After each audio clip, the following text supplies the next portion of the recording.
So in my last video, I was doing number 2, and I came out with 12x is less than 12, had to divide 12 by both sides, and got x is less than 1. So what that would look like on this screen, or this chart would be, this number line would be open circle going this way. All the numbers less than 1. And I can plug in, let's say plug in 0 to this original problem up here at the top. That would be 6 times 0, which is 0 plus 2 plus 0. So 2 is less than 14. 0 is a correct answer or a correct solution. And you could check all of these numbers if you want to, just to make sure. But this solution does work. All right, so next we will do number 3 and number 4. All right, so I can combine like terms here for 3 and 4. That will make a negative 5p, because negative 1 minus 4 is negative 5, less than negative 10.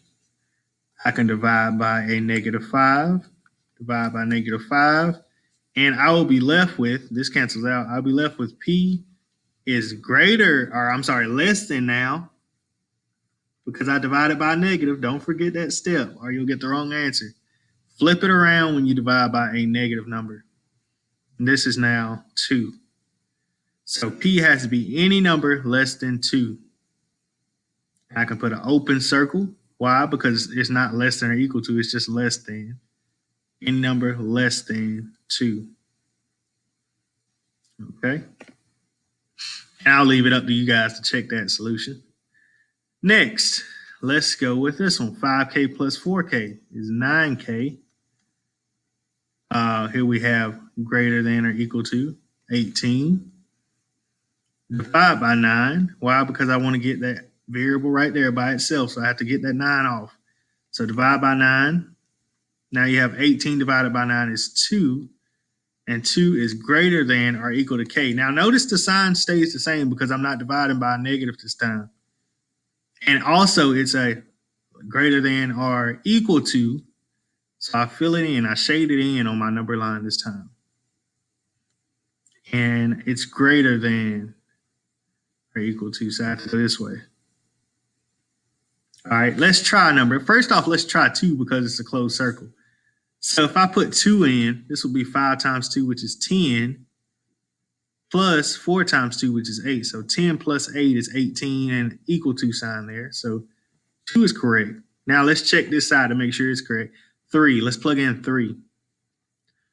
5 times 3 is 15. 4 times 3 is 12. 15 plus 12 is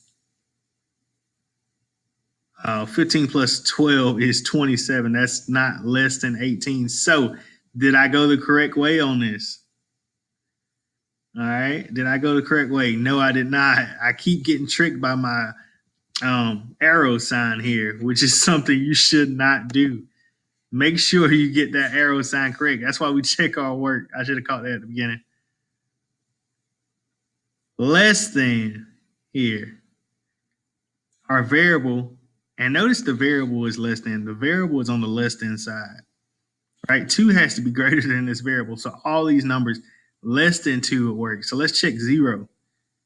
0 plus 0, right, is less than 18, correct? So these numbers would be included. Not this side, not the other side, but this side is included in the solutions, which is why we check our answers. All right. Now, tomorrow, I want to show you guys more examples of inequalities, solving multi-step inequalities.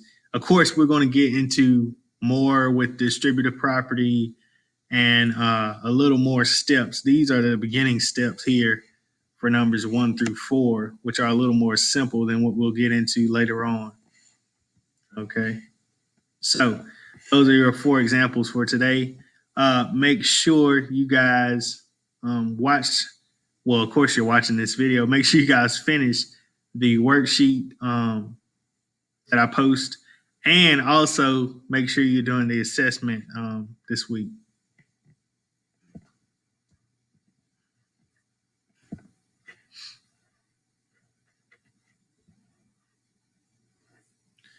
All right.